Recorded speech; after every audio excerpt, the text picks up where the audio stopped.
Thank you so much for attending this session. I'm Lisa Angerbrug. I'm the Executive Director of the Outdoor Industry Association. My pronouns are she and her. And we have a great session today. It was originally billed as two voices from Colorado and Capitol Hill, but we have one voice. We're very fortunate to have Congressman Neguse. Before we get started, I did want to acknowledge the traditional, ancestral and unceded territory of the Cheyenne, Ute, and Arapaho First Nations on which we are learning, working, and organizing today. We would like to thank and honor them. And then I think, as most of you know, unless you've lived under a rock, during COVID-19, we've seen more Americans outdoors than ever. We saw the single largest increase in the number of people getting outside, 8 million more people hiking last year. And we've produced a special participation report. There'll be more information on that this afternoon in a session. But as a result of that, we are seeing outdoor recreation destinations like our national parks, local parks, trails, open spaces are really experiencing overcrowding, and it brings into sharp focus the need to really address some challenges that are really threatening both our industry and the outdoors as a whole. When you think about climate change, wildfires, conserving public lands and waters, and the lack of equity and diversity in the outdoors. And we're really fortunate today to have a seat, as the outdoor industry, to have a seat at the table in both Congress and at the White House. We were able to meet with President Biden and Vice President Biden about 2 weeks ago on the infrastructure bill and the needs to think about parks, trails, open spaces, our national forests, our national parks as an important part of infrastructure. So I'm pleased today on all of these topics. We're just really fortunate at OIA to have our hometown congressman, is Congressman Neguse, and to be here from DC. He represents Colorado's 2nd Congressional District, which encompasses Boulder and a lot of our mountain communities. He was first elected in 2018. He is a member of the House Natural Resources Committee and chair of the Subcommittee on National Parks, Forests, and Public Lands. And he's also a member of the Select Committee on the Climate Crisis. So he's a real expert on these issues. We're not going to stump him today, but we're going to be talking to him today about things happening in Washington, D.C. that really impact our industry. So the first question, it's a really ripe one this morning. The infrastructure bill passed the Senate just a short bit ago. Yeah, just today. So I wondered if you could talk about this bipartisan infrastructure legislation contains key provisions of the jobs plan, and we look forward to more climate forward proposals in a second bill that's going to be part of the human infrastructure and additional infrastructure package that will come next. What are the chances for moving more robust climate initiatives in this second package to address the magnitude of the crisis we're really seeing right now? I mean, if you walk outside and you look at the PM10 levels are through the roof. Well, the chances are very good. And first and foremost, thanks for having me, Lisa. And of course, delighted to be able to join all of you today to talk about such an important topic. And I know Senator Bennett sends his best regards. He wished that he could be here. Of course, he's in the United States Senate in Washington, D.C. right now, where, as Lisa just mentioned, they just passed the bipartisan infrastructure proposal, which, in my view, really is a positive step in the right direction. It will make significant investments in repairing our crumbling roads and bridges, and you're talking about almost $1 trillion worth of various investments in different components of our infrastructure, some of which is connected to our public lands, including, for example, wildfire resiliency and mitigation dollars that myself and Senator Bennett had both fought for vigorously, a Joint Chiefs landscape restoration bill that essentially ensures that our local communities up in northern Colorado or central mountains, western Colorado, have the ability to do reforestation in areas where that's necessary. That is part of the bill. But truth be told, in my view, the bill is sort of the down payment on the investment. And the real investment will be in the reconciliation infrastructure bill, the $3.5 trillion bill. The resolution that outlines the general contours of that bill hopefully will be passed later this week by the United States Senate. And then from there, the House will take up both bills on sort of a parallel track, all of which is encompassed by the President's Build Back Better agenda. As far as I'm concerned, I think the most important component of that reconciliation bill is the action against climate change. And as you said, as though, I mean, we didn't need a reminder or a wake-up call as to the real threats posed by climate change, but we certainly have gotten that here in Colorado in the last year, where you have mega wildfires, literally the first and second largest wildfires in the history of our state, right? Entire history of 137 years in Colorado, both of which happened in the last 10 months. The East Troublesome Fire and the Cameron Peak Fire, both of which were raging simultaneously in my district, in Grand County and in Larimer County. You have flash flooding that just tragically took the lives of 3 people in my community up north in Larimer County. And you have the worst air quality, literally, in the entire world this past weekend, right here in Denver, Colorado. So clearly, we've got work to do. And the IPCC report, in some respects, kind of confirms what we already know, right? What we see with our own eyes and what we breathe with our own mouths. So, happy to talk a little bit more in detail about the various investments that will be part of the reconciliation bill, but suffice to say, it will be the largest investment in the fight against climate change in the history of our country, which is pretty exciting. Now, there's still a lot of work to be done to get us from A to B and to make sure that that bill gets from the Senate to the House, back to the Senate, and then to the President's desk. But I'm confident we'll be able to pull it off. Well, I'm glad you mentioned that, because one of the key things that's in that reconciliation package is something I know is near and dear to your heart. And I know that Colorado's been a great example of this, and it's the establishment of a civilian climate corps. And I'm hoping you can talk about it. You've gotten a group of 80 lawmakers together to call for the creation of this, included in the reconciliation package. I know you've looked through the Colorado Youth Corps Association, and Scott Segerstrom, I know, has spent a lot of time with your staff. Can you talk a little bit about what that will do for the outdoors and for climate?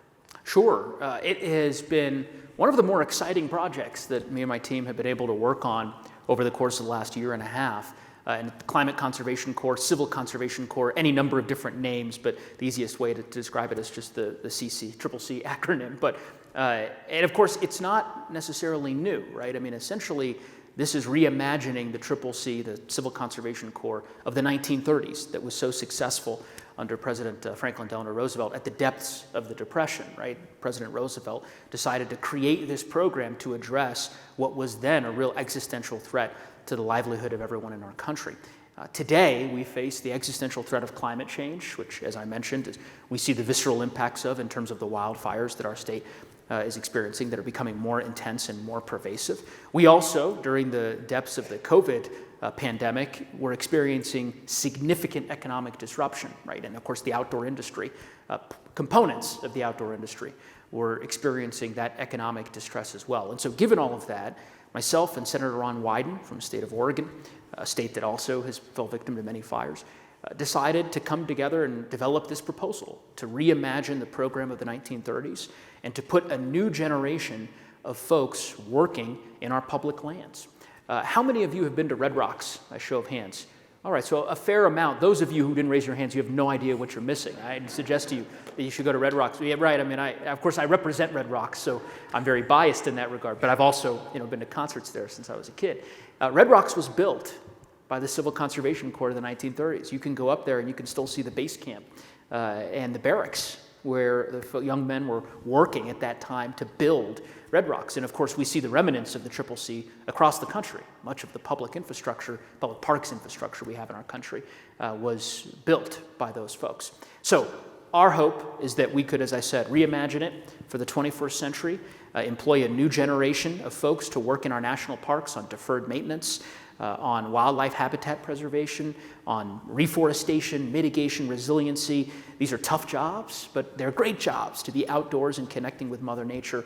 And we believe that the government has a role to play in creating an ecosystem that enables this type of work to be completed. I should also say, because of course it's relevant to the outdoor industry, there are components of our proposal that directly connect to the outdoor industry, including, as you know, massive investments for outfitters and guides, to ensure that they have the resources to continue doing the incredible work that they've done. Initially, when we introduced the bill, it was, as I said, at the depths of COVID. And so at a time when a lot of small businesses, and in particular in the outdoor recreation industry, were struggling. So we think it's a great proposal. We're excited that President Biden has announced his support for the proposal and that it's in the reconciliation outline that was introduced yesterday by Senator Schumer and Senator Sanders. So, we're pretty optimistic. There's still, again, a lot of work for us to do. We've built this broad coalition of very diverse lawmakers, as you mentioned, kind of across the ideological spectrum, progressives, more moderate lawmakers, all of whom are pretty excited about the idea of restoring our public lands through this kind of program. So it's a pretty exciting investment. It's a very exciting investment. So thinking about other things on climate, when you look at climate outside the infrastructure deal or the reconciliation package, this Congress and next, how ambitious can we get? What do you see as possibilities beyond these two pieces of legislation?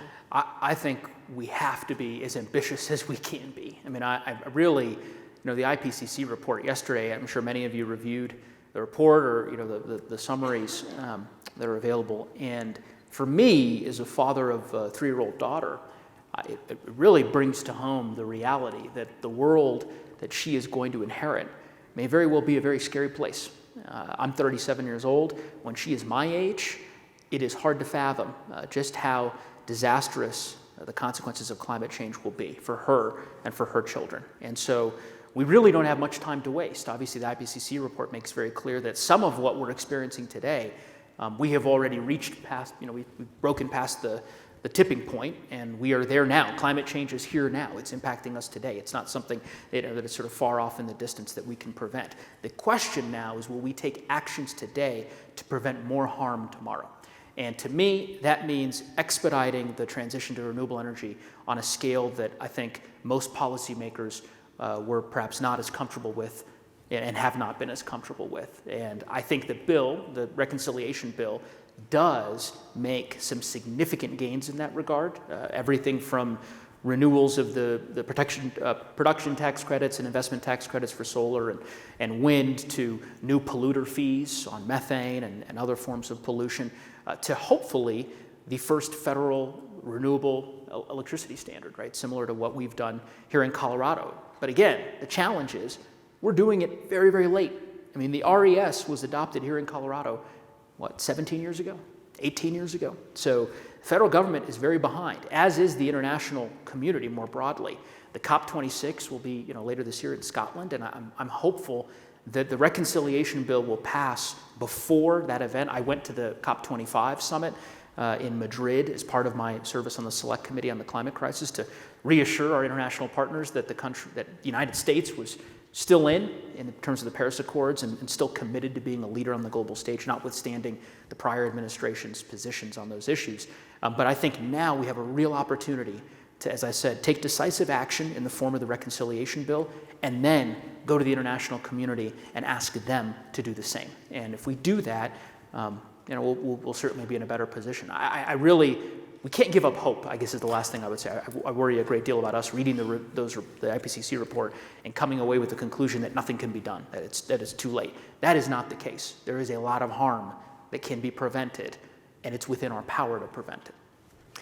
But, and on that note, one of your colleagues, Representative John Curtis, has put together a climate caucus for House Republicans. Do you see a shift in Republican support for more ambitious climate initiatives? What do you think holds it back, and how could the outdoor industry help garner support? All great questions. I would say that there are some of my colleagues who have certainly come around and who understand, the undeniable fact that the climate science is clear. Unfortunately, that has yet to materialize in terms of direct legislative action, right? The reconciliation bill, I've yet to find a colleague on the other side of the aisle who is supportive. There are component pieces, and we have tried, our office, very hard to try to build a bridge, understanding that we're going to have to bring everybody along. We've created a bipartisan wildfire caucus with John Curtis, who's a great member of Congress, a colleague of mine, a Republican from the state of Utah, represents a district that's similar to mine. But it's a challenge. It's an ongoing challenge. And the truth is, a lot of it can be traced back to money in politics and the reality that our system here in our United States has been pervaded by dark money in such significant ways that special interests have a much bigger seat at the table than they ought to have. And I think that's changing, and I think in part it's changing because, again, and I said this to somebody last night, the notion that someone would deny the climate science or agree to the climate science but nonetheless refuse to take any action to curb our emissions, right, to me is becoming a politically untenable position, because the folks that we represent are living it, right? My constituents don't need me to explain climate science. Of course, I represent probably more climate scientists in the country than any other member of Congress. I have 13 federal labs in my district, so they don't need me to explain it on that basis. But more broadly, they don't need to necessarily have me explain the urgency because, again, they feel it in the fact that they could not enjoy their trails and time outside with their family. I couldn't take my daughter to the playground near our house on Sunday because the air was just so toxic. And I have to believe that at the end of the day, the more that the constituency experiences these visceral impacts of climate change, that will in turn change the way that policymakers react to this crisis, or in turn change the policymakers and who those people are, which of course is the best way, in my view, to ensure that your government is responsive to the needs of the people. So we'll see. In terms of what you can do, I've always thought, obviously the outdoor recreation industry in Colorado it's very important economically, huge economic impact in our state, huge economic impact in my district, for which I am very grateful. But it's also just a part of our way of life in Colorado. I grew up in Colorado, been here since I was 5 years old. It's part of our ethos, right? It's in our DNA. And it's bipartisan, it's nonpartisan, right? I mean, maybe there's an outfitter or a guide here, someone who mountain bikes or rafts or kayaks, and I would venture to say that, you go kayaking with Republicans and Democrats and unaffiliated, that you probably don't really necessarily know the political affiliation of the folks that you're engaging with and enjoying the outdoors with. And so I actually think that outdoor recreation is a great platform from which there's a deep connection that exists between citizens, and trying to use the context of the outdoor recreation industry as an explanation for why action on climate change is so important, in my view, is very effective, right? Because if you can explain why it really matters for someone who loves to go river rafting or loves to go hiking, why curbing our emissions is so urgently needed, right? To prevent some of the damage to the incredible public lands that we have in Colorado that we treasure for the next generation, I think you will probably be far more effective at making that case than I would be, or that other politicians might be. Well, thank you. I have so many topics for you. I'm going to switch to another one. Not that we're done with climate, but sure. If we have time, we'll circle back to it.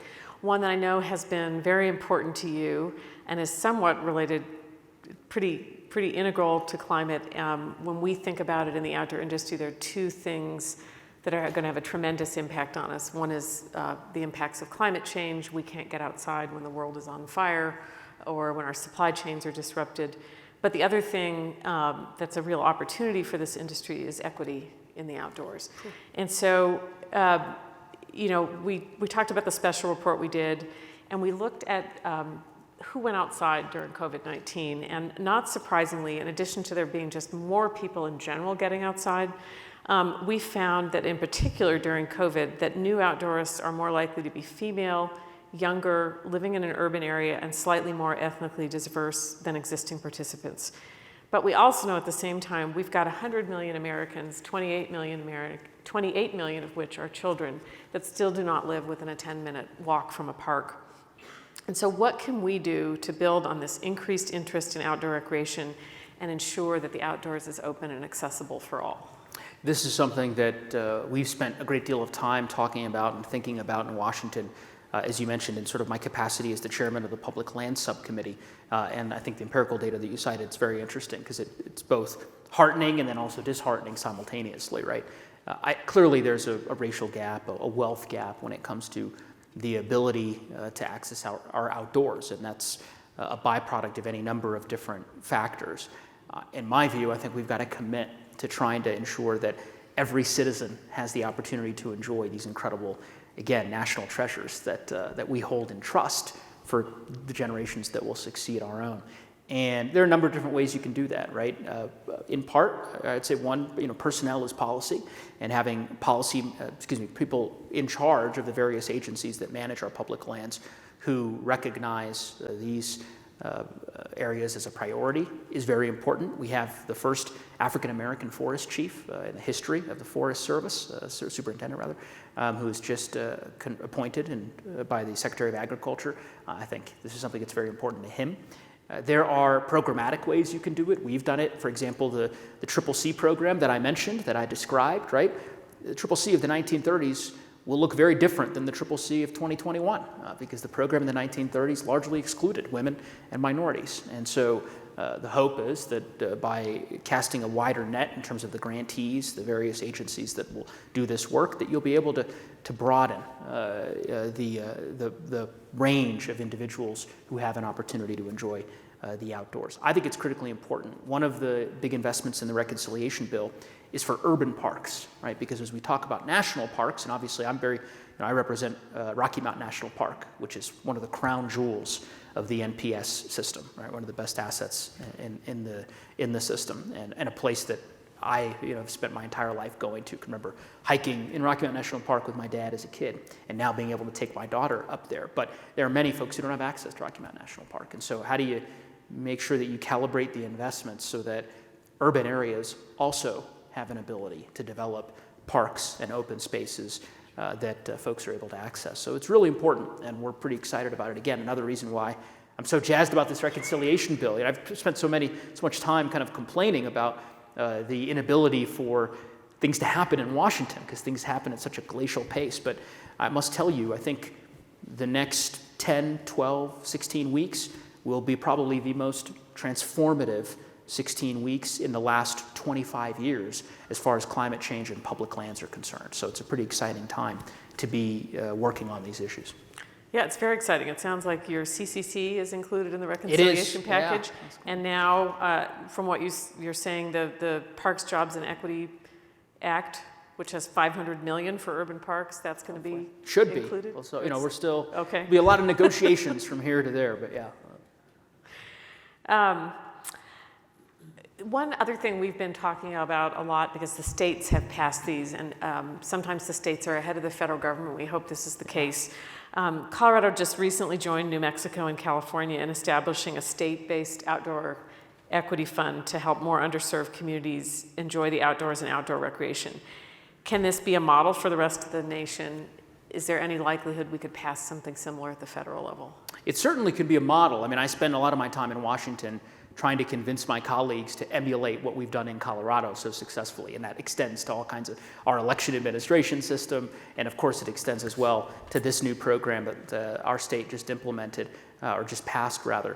And I've spoken about it with the governor, Governor Polis, as well as with the director of the Department of Natural Resources, Dan Gibbs, the executive director here in Colorado. I think it's a great program. I think it's something that we can sort of cite to as a model nationally. I'm hopeful that we'll be able to hold a hearing at some point in the next 6 to 8 months in my subcommittee on this particular subject, and that hopefully we can have a Colorado witness come in and kind of explain the benefits of this kind of approach. Again, it can become a little bit more difficult politically in Washington to convince some folks who have a different worldview, but we're committed to trying, and we'll keep at it. So wildfires. Yes. Which are related to climate as well. But, I own property up in Grand County. So you're a constituent. I don't know if you vote there. I'm a constituent, and the East Troublesome Creek fire came within a half a mile of my property. It was a pretty shocking experience, and it really impacted Rocky Mountain National Park. I remember being in the park last Labor Day weekend and seeing the fire explode, which was just mind-blowing if you've ever seen a fire move that quickly. And we're seeing, I'm on the Colorado Forum, and we just had a presentation by the Forest Service about how fire behavior has changed. And we certainly are seeing more extreme drought and wildfires. We're seeing fires that move underground through the root system and then pop up somewhere else. It's just crazy. And so Can you talk a little bit about what Congress can do to address the fact that 95% of the West is now either abnormally dry or in a drought? We have 800,000 acres of forest and rangelands burned by wildfire over the past year, and I don't even think that includes what's happening in California today. What kind of relief is needed? What can the federal government do? And what are you working on? Sure. There are, how many of you, by a show of hands, are from a western state? Colorado, Utah, yes, most folks here. Fire is obviously nothing new to the western United States, but as you said, there's no question that today's wildfires are not, your grandfather's wildfires. Climate change has exacerbated these, the drought conditions that have existed. We had arguably some of the worst years of drought here in the last 2-3 years, and it has created an environment where these wildfires are so intense and grow so rapidly that it, as you said, surprises folks who have worked on these, on this issue more broadly their entire lives. I spent a lot of time with folks who fought the East Troublesome wildfire, the Cameron Peak fire. At one point in my district, in October of last year, I can remember it very vividly, there were 5 wildfires, all raging simultaneously within my congressional district. And so I just was sort of darting between Boulder County and Larimer County and Grand County, 2 fires in each county, 1 in Larimer, posing a real threat, obviously, to human life. And tragically, we lost 2 constituents in Grand County as a result of these troublesome fires. The fires are here to stay.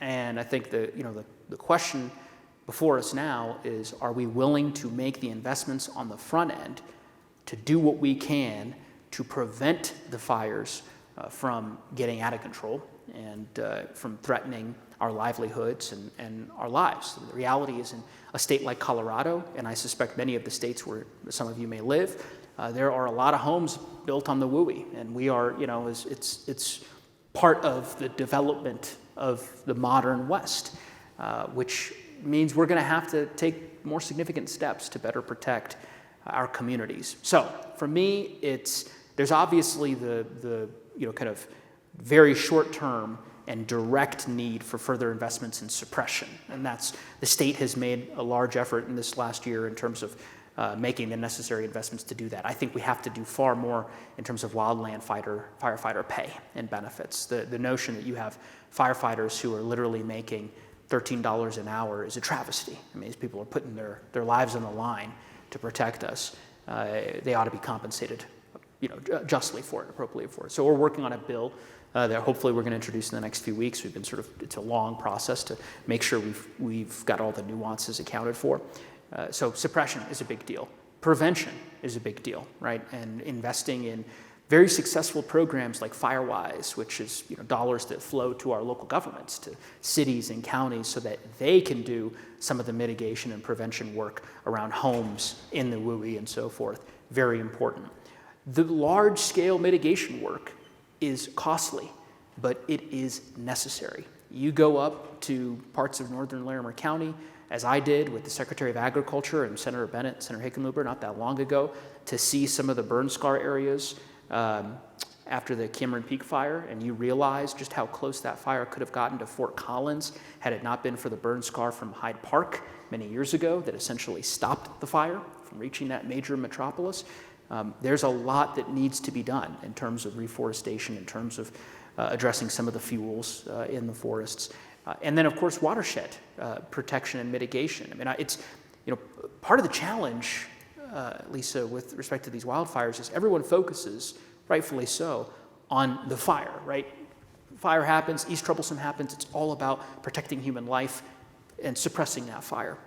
But the aftermath of that fire lives with us for years. Years. Anyone who doubts that, try driving to Utah today. It's going to take a lot longer for you to get there because the Glenwood Canyon is closed. Why? Because these mudslides off of the burn scar from the Grizzly Creek. Up in Larimer County, I was there, as I mentioned just a week ago, to survey the damage from the flash flooding that occurred off of the burn scar of the Cameron Peak fire. While I'm there looking at this, just devastating damage from the flash flood that occurred a few weeks ago, see helicopters literally aerial mulching the lake up there, Chambers Lake, to protect the watershed, so that the water quality that's flowing down there from there to Greeley and Fort Collins and the rest of northern Colorado is protected. So there are significant collateral consequences from these wildfires, and it's why the CCC is so important. It's why general plus-ups of the various Forest Service and Department of Interior accounts that provide for this mitigation work is so important. Again, the infrastructure bill is sort of a down payment, a lot in terms of building out water infrastructure, but there's a lot more to do. A lot more. If Senator Bennett were here, he'd be telling you the same thing. There's a lot more to do in terms of that, because he's seen it, of course, across the state, and I've seen it in my district. Related to that, and thinking about watersheds and thinking about things that cross jurisdictions, the president, it's changed its name, originally proposed something that you had taken up as part of your subcommittee, which was the 30 by 30 for nature and people, which is now being called America the Beautiful. Yeah. That's a better name, I think, than the name that we came up with. Well, I laugh because Ken Salazar, our former senator, went on to be Secretary of Interior, liked to rename Ambassador everything. to Mexico. Yeah, an ambassador to Mexico, liked to rename everything America the Beautiful. That's so right. I wondered what kind of influence he had over Biden to get the name of that changed. But I wanted to talk about that a little bit. It's not really a legislative proposal at this point, but it really, the way we're viewing it is there needs to be an emphasis on locally driven conservation projects, and what works in one county won't work in another. And from a federal perspective, how can we support these state-based local conservation initiatives, and what can Congress do? Yeah, well, I think that America the Beautiful plan is very exciting, and it comports well with the goals that we all agree we have to achieve in order to make a significant, to move the ball forward against the fight, or in the fight rather, against climate change. To me, the best, what epitomizes or what crystallizes America the Beautiful to me are, as you said, locally driven efforts, right, to protect and to conserve our lands. And a perfect example of this is the CORE Act, which of course so many of you in this room have been supportive of and have been championing for many years. We've been working on it for a long time. We're very, very hopeful that we finally may get this done this year. We've passed it out of the House 3 times, but we've run into the brick wall that is the United States Senate. But we're optimistic. We're working on some new approaches, and we think that there's a real chance to potentially get it across the finish line this fall. But to me, the CORE Act is a good example because it's a bill, right, that was crafted for Coloradans by Coloradans, 400,000 acres protected across our state, bringing in ranchers and conservationists and outdoor recreationists and business folks, local government, residents, just everybody, giving everybody a seat at the table and trying to reach consensus about the best way to protect some of these incredible, pristine places that we treasure. How many of you have heard of the CORE Act? Show of hands. There's a couple. So how many of you have heard of Camp Hale? Show of hands. How many of you have been to Camp Hale? All right. So another place that you have to put on your checklist, not behind Red Rocks. It's right there. I put it above Red Rocks. But Camp Hale is just this incredible, incredible place where the 10th Mountain Division trained during World War II. A generation of young men who fought in the Italian Alps during World War II, and then who came back and literally built the modern ski industry here in Colorado. And so we're working very hard to Camp Hale as part of the CORE Act, right, to declare it a National Historic Landscape, which would be an incredibly important designation and a way to honor those brave citizens who served our country. But also, it's so beautiful, an incredibly beautiful place. So I encourage you all to go visit. But it's a good example of, to your point, what America the Beautiful means, because that can seem a little bit esoteric, but at its core, it's the CORE Act, and it's other bills, pieces of legislation just like it. You also were part of passing the Great American Outdoors Act, which was a historic win for the outdoors, the outdoor recreation economy. It provides full funding for the Land and Water Conservation Fund and brings critical resources to address the maintenance backlog. Are you tracking any issues with implementation of that historic legislation, and what else needs to be addressed to make that? I am. So, and I appreciate, I know the outdoor industry has been vigilant in terms of apprising the administration, and I think Congress about some of the gaps as far as administering those funds. thus far, and it's been very helpful for us. We continue to engage with the administration. I think there are success stories. I was in Grand Junction to welcome the Secretary of the Interior not that long ago, who's a dear friend. This is maybe 3 weeks ago, and we toured a facility in Grand Junction, a fire facility managed by the Forest Service that is going to get scaled up, receiving about $6 million in funding as a result of the Great American Outdoors Act. And so it's a good example of the way in which that law will have real benefits that will inure to every American, but in particular those of us here in the West. But there are issues, and we look forward to the extent you all have suggestions about ways that you think the Department of Interior could, and the other various agencies could improve the administration of the program, or the funds rather. We're all ears, and you certainly have a partner in that regard in terms of making sure that the administration does what it needs to do. Yeah, I think that's a really important point. I think oftentimes you think of being in Congress as glamorous, which I'm sure it is somewhat glamorous. No, not the case. But there's a lot of the day-to-day that you have to take care of, whether it's policy implementation. And I've not publicly thanked you, and I know it's true for many people in this room. At the beginning of the COVID pandemic, I will never forget, I spoke to, I keep using Dave Lineberger as an example, but I was talking to people about the PPP loans, and that seems like ancient history now, but I remember a call at 7 o'clock in the morning on a Saturday that you took from Ken Gart and I and a couple of other people trying to get you to help small businesses, particularly outdoor businesses. And so I want to thank you for doing that hard work and being willing to take that 7 a.m. call.